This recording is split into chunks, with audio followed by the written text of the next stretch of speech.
अस्सलाम वालेकुम जी, hope you are doing good. This is advocate Usman Abid and you are watching the law session. मेरी कल की वीडियो के बाद मुझे एक लॉ स्टूडेंट ने एक क्वेश्चन किया। उसने पूछा है जी कि हमें टिप्स दें जिससे हम बेयर एक्ट से पढ़ सकें। बेयर एक्ट्स की समझ नहीं आती, जिस वजह से हम नोट्स वगैरह यूज़ करते हैं। क्योंकि मेरा एक मुस्तकिल स्टांस ये है कि लॉ स्टूडेंट्स को बेयर एक्ट से पढ़ना चाहिए, गाइड्स या नोट्स वगैरह को यूज़ नहीं करना चाहिए। आज इस मैटर को, ये एक इम्पॉर्टेंट क्वेश्चन पूछा गया है, इस मैटर को आज वंस फॉर ऑल सेटल करते हैं कि हमें लॉ को कैसे पढ़ना चाहिए। देखें, जो लॉ बनाए जाते हैं ना हमारे मुल्क में, जो इम्प्लीमेंट है, हम अपने मुल्क की एग्जांपल को लेके चलते हैं, वो लॉजिक बेस्ड है। उनके पीछे कोई वजह है। फॉर इंस्टेंस, कॉन्स्टिट्यूशन क्यों है हमारे मुल्क में? क्योंकि कॉन्स्टिट्यूशन हमें बता रहा है कि हमारे मुल्क को कैसे चलाया जाएगा, हमारे मुल्क में किस किस्म का सिस्टम होगा, प्रेसिडेंशियल होगा, पार्लियामेंट्री फॉर्म ऑफ गवर्नमेंट होगी, अदलिया का क्या काम है, एग्जेक्टिव का क्या काम है, लेजिस्लेशन कैसे की जाएगी। ये सारा कुछ हमें कॉन्स्टिट्यूशन बता रहा है। ये हमारा supreme law of the land होता है किसी भी मुल्क का। जितने भी लॉज बनते हैं वो इसके अंडर बनते हैं, इससे रिपग्नेंट, इससे कंट्राडिक्टरी नहीं हो सकते। कॉन्स्टिट्यूशन के पीछे लॉजिक क्या है कि हमारे मुल्क को कैसे चलाना है, हमें कौन कौन से फंडामेंटल राइट्स मिलेंगे, ये हमें कॉन्स्टिट्यूशन बता रहा है।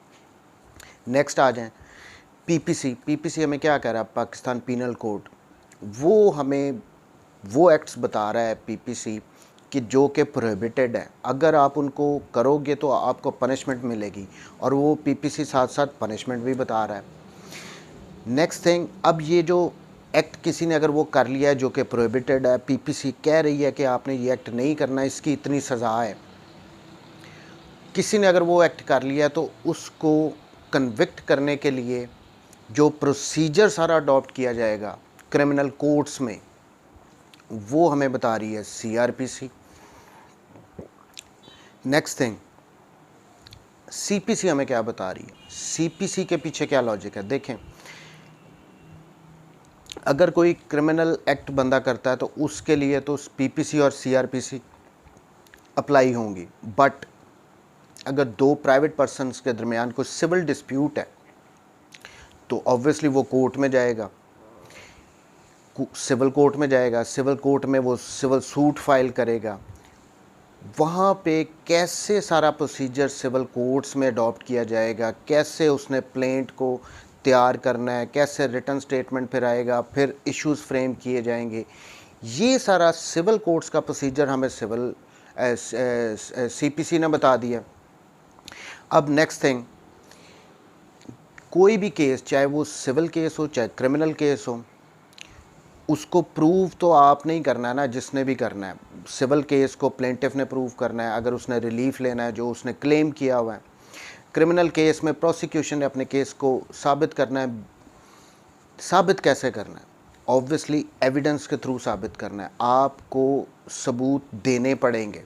अब कौन कौन से सबूत आप दे सकते हैं, किन किन चीज़ों से रिगार्डिंग आप एविडेंस दे सकते हैं? फैक्ट एंड इशू से रिलेटेड दे सकते हैं, रेलेवेंट फैक्ट से रिलेटेड दे सकते हैं। ये हमें कौन बता रहा है? ये हमें कानून शहादत ऑर्डर 1984 बता रहा है कि आपने इन फैक्ट से रिलेटेड एविडेंस देनी है, और इस तरीके से देनी है। प्रोसीजर क्या होगा? पहले एग्जामिनेशन इन चीफ होगा, फिर क्रॉस एग्जामिन होगा, फिर री एग्जामिनेशन भी हो सकता है। ये सारा एविडेंस का प्रोसीजर हमें कानून शहादत ऑर्डर बता रहा है। अगर कानून शहादत ऑर्डर ना हो, फॉर इंस्टेंस, तो एविडेंस कैसे कोर्ट्स में करवाई जाएगी, किन किन मैटर से, फैक्ट से रिलेटेड एविडेंस करवाई जाएगी, हमें कुछ पता नहीं होगा। किसी भी केस को, चाहे वो सिविल हो चाहे वो क्रिमिनल हो, उनको साबित करने के लिए जो एविडेंस आपने देनी है वो कानून शहादत ऑर्डर के थ्रू देनी है। इसको पढ़ना हमें इसलिए ज़रूरी है। बाकी जितने भी लॉज आ जाते हैं उनमें या तो वो सिविल होंगे या क्रिमिनल होंगे, उनके प्रोसीजर्स, मेन सब्जेक्ट्स यही हैं जिनको लेके बाकी सब्जेक्ट्स चलते हैं। फॉर इंस्टेंस आ जाता है हमारा नैब ऑर्डिनेंस आ जाता है, फिर हमारा एंटी टेररिज्म एक्ट आ जाता है, सो ऑन। फैमिली कोर्ट्स के फैमिली मैटर्स से रिलेटेड हमारा फैमिली कोर्ट्स एक्ट है 1964 का। सो डिफरेंट लॉज आ जाते हैं। हर लॉ के पीछे एक लॉजिक है। अब कानून शहादत ऑर्डर में 166 हैं आर्टिकल्स। क्या वो आर्टिकल्स वैसे ही डाल दिए गए हैं? नहीं, उनके पीछे कोई वजह है। हर आर्टिकल के पीछे पीपीसी के 500 प्लस सेक्शंस हैं, सीआरपीसी के 500 प्लस सेक्शंस हैं। क्या वो बगैर किसी वजह के डाल दिए गए हैं? नहीं, उनके पीछे, हर के पीछे कोई लॉजिक है। देखें, जो लॉ होता है ना, उसके पीछे, उसके हर एक सेंटेंस में, उसके हर एक वर्ड में एक लॉजिक होती है। हमने उसको समझना होता है। हमने लॉ को रट्टा नहीं लगा सकते हो आप। रट्टा लगा के कोई फ़ायदा नहीं है। आप उसको समझो। जब आप उसको समझते हो, आप उसको एब्जॉर्व करते हो, तो आपकी बाकी की ज़िंदगी आसान हो जाती है। कैसे? हमने 5 इयर्स, अब 5 इयर्स का लॉ है, 5 इयर्स का लॉ किया, उसमें हमें ये 5 साल दिए जा रहे हैं कि आप पढ़ें लॉ को, समझें लॉ को। 5 साल के बाद आपने डिग्री ले ली। डिग्री लेने के बाद आपने लाइसेंस आने के बाद फिर आपने कोर्ट्स में जाना है स्ट्रेट अवे। अब अगर तो आपकी बेस ठीक है, आपने अपने 5 इयर्स स्पेंड किए हैं लॉज को समझने में, उनकी लॉजिक को समझने में, तो आपकी ज़िंदगी आसान हो जाएगी लॉ फील्ड में, इस प्रोफेशन में। आप यहाँ से आगे चलेंगे, फिर आप प्रैक्टिकल होता हुआ देखेंगे। जो कुछ आप पीछे 5 साल में पढ़ के आए हैं, उसका प्रैक्टिकल देखते हैं आप कोर्ट्स में। अब अगर आपकी बेस ही ठीक नहीं है, आपने अपने 5 साल गाइड से पढ़ा है, नोट्सों से पढ़ा है, आपने बेरेक्स को नहीं खोला, तो जब आप कोर्ट्स में जाते हैं, वहाँ पे तो टर्म्स यूज़ हो रही होती हैं, फिर सेक्शंस बोले जाते हैं, तो आप एक स्ट्रेंजर, अपने आप को एक एलियन फील करेंगे कि मैं किधर आ गया हूँ। लेकिन ऑन द अदर हैंड, अगर आपने लॉ को समझ के अपने 5 साल गुजारे हैं अपने लॉ कॉलेज में, लॉ यूनिवर्सिटी में, जहाँ पे भी आपने लॉ किया है, तो आपको वहाँ पे मज़ा आना शुरू हो जाता है। स्ट्रेट वे प्रैक्टिकल होता हुआ देख के आप वहाँ से आगे चलते हैं। थ्योरी के बाद आप प्रैक्टिकल में घुस जाते हैं, आप वहाँ से आगे चलनी शुरू हो जाती है आपकी प्रोफेशनल लाइफ। बट अगर आप बेस लिए बग़ैर कोर्ट्स में जाएंगे तो क्या होगा? आपको कुछ समझ नहीं आएगी। जितना मर्ज़ी अपने सीनियर्स के पीछे खड़े हो जाएं, जितनी मर्ज़ी उसकी फ़ाइलें उठा लें, कोई फ़ायदा नहीं होना। अब यहाँ पे मैं एक बात और ऐड कर दूँ। देखें, हम मुझसे इसी वीक में एक स्टूडेंट ने क्वेश्चन किया। वो स्टूडेंट है 5th सेमेस्टर का, और उसने मुझसे क्वेश्चन ये किया कि सर, मैं ना कोर्ट्स में जाके अब वकालत शुरू करना चाहता हूँ। अब इस पे मैं क्या कहूँ?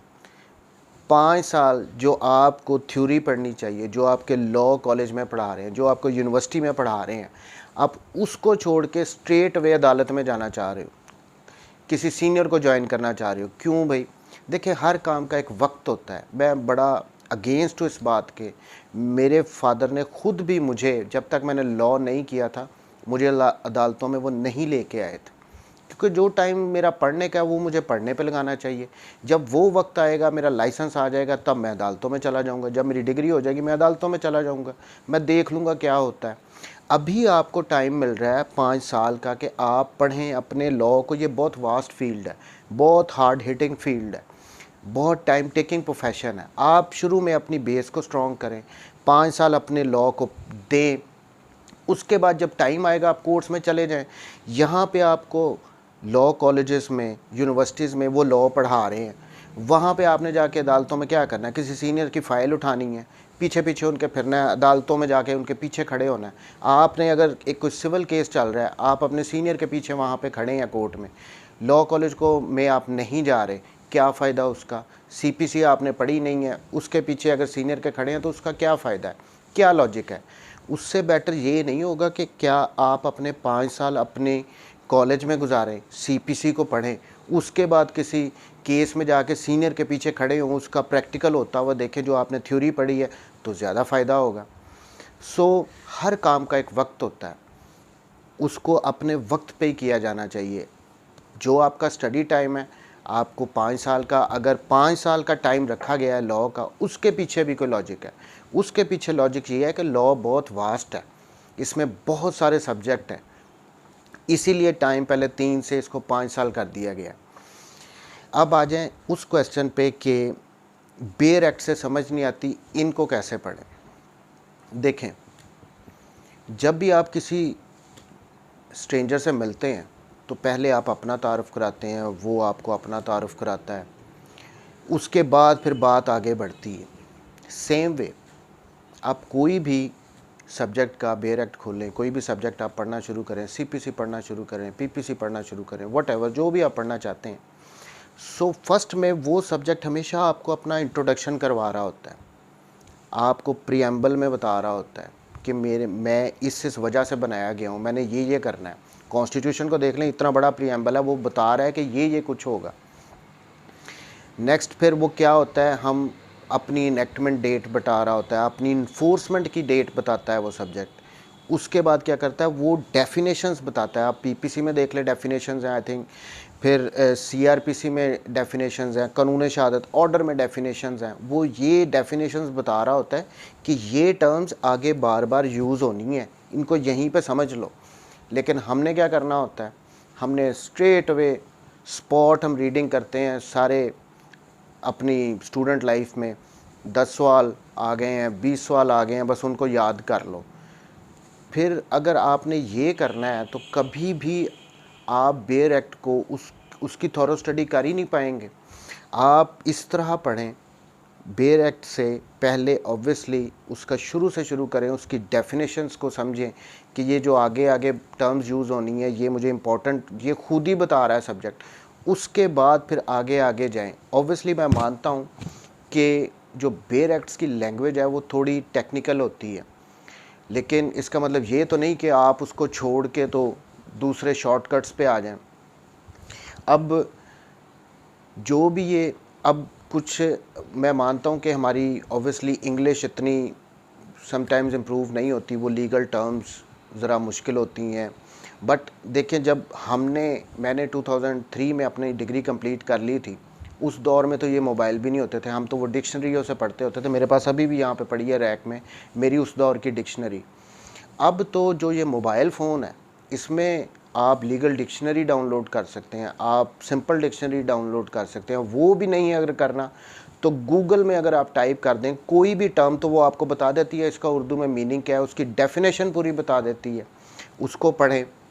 देखिए, स्ट्रेट वे कोई भी काम आसान नहीं होता। आप आज एक जिम में जाना शुरू कर दें तो क्या आप 2 दिन के बाद आप बॉडी बिल्डर बन जाएंगे? नहीं बनेंगे।